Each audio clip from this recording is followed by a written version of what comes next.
কোচবিহার শহরের রামভোলা হাই স্কুলের এবারে 2024-এর মাধ্যমিক পরীক্ষার্থী ছিলেন চন্দ্রচূড় সেন।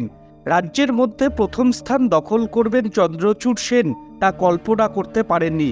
এদিকে মাধ্যমিকের ফলাফল ঘোষণা হতেই বোর্ডের তরফে তার নাম ঘোষণা করা হয়েছে, আর তাতেই খুশিতে আত্মহারা কোচবিহারের পড়ুয়া চন্দ্রচূড় সেন।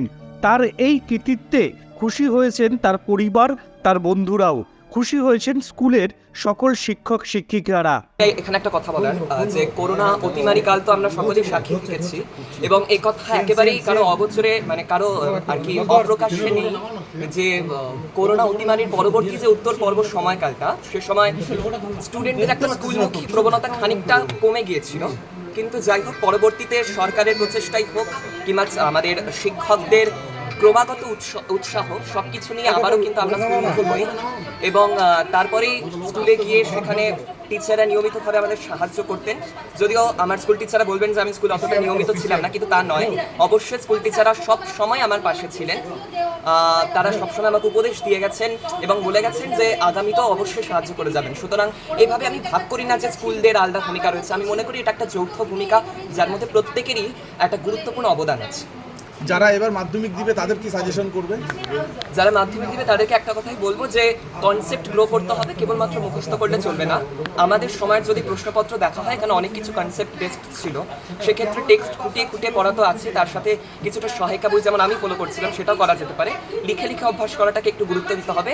আর সবচেয়ে বড় কথা, কৌতূহল তোমাকে শেখাবে যে কি করে জিনিস জানতে হয়। সুতরাং সেই জ্ঞান পিপাসা বা তৃষাটাকে বাড়াতে হবে, এটাই আমার উপর। সারাদিনে কিভাবে পড়াশোনা করতে?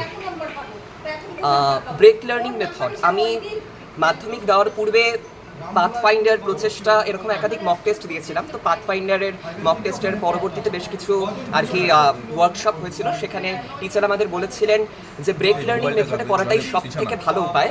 কেননা ম্যারাথন লার্নিংয়ের মতো যদি আমি একটানা পড়তে থাকি কোনো বিরতি ছাড়াই, তাহলে সেই পড়াটা ততটা প্রোডাক্টিভ হয় না। সেক্ষেত্রে মাঝে মাঝে ব্রেক দিয়ে প্রতি 40 মিনিটের পরে 5 থেকে 10 মিনিট ব্রেক দিয়ে আবার পড়া, সেটাকেই আমি সব থেকে শ্রেয় মনে করি। বোর্ডে প্রথম এটা কি এক্সপেক্ট করেছিলেন?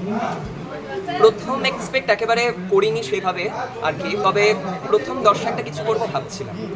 আগামীতে যারা মাধ্যমিক দিবে, আমরা মাঝে মাঝে ওকে পড়া ধরতাম, ইতিহাস, ভূগোল, বা মা একটু আমাকে শর্ট কোশ্চেনগুলো ধরতো, তাহলে আমার ক্লিয়ার হবে কনসেপ্ট। কজন শিক্ষক ছিল? ওরা 9 জন ছিল। আপনি কি আশা করেছিলেন এরকম রেজাল্ট হবে? আমার ছোটবেলা থেকে ওর প্রতি আশা। কি আগাগোড়ায় ভালো রেজাল্ট করতো? আগাগোড়াই ভালো। সে নার্সারি থেকে ও একভাবে একই স্ট্যান্ডার্ডে আসে, পড়াশোনা কোনো গাফিলতি নেই। আমাদের এইটাই সারা পাড়া সবার মধ্যে একটা যে আশা, যে ও ছোটবেলা থেকে যেভাবে আসে মাধ্যমিকও জানি এইভাবেই চলে, ও যে মাধ্যমিকে জানি আমি ওকে একটু টিভিতে দেখতে পাই। সবারই আশা। বাবা কি করে? বিজনেস। আপনার নাম? মৌসুমী। আর ওর বাবার নাম? সুশান্ত সেন। ওর বাবা কি করে? আচ্ছা, বলছি যে ও কি বরাবরই ফার্স্ট আসতো? হ্যাঁ, বরাবর ফার্স্ট। হ্যাঁ, নার্সারি থেকে শুরু করে। হয়েছে। ব্যুরো রিপোর্ট, উত্তরের প্রহরী।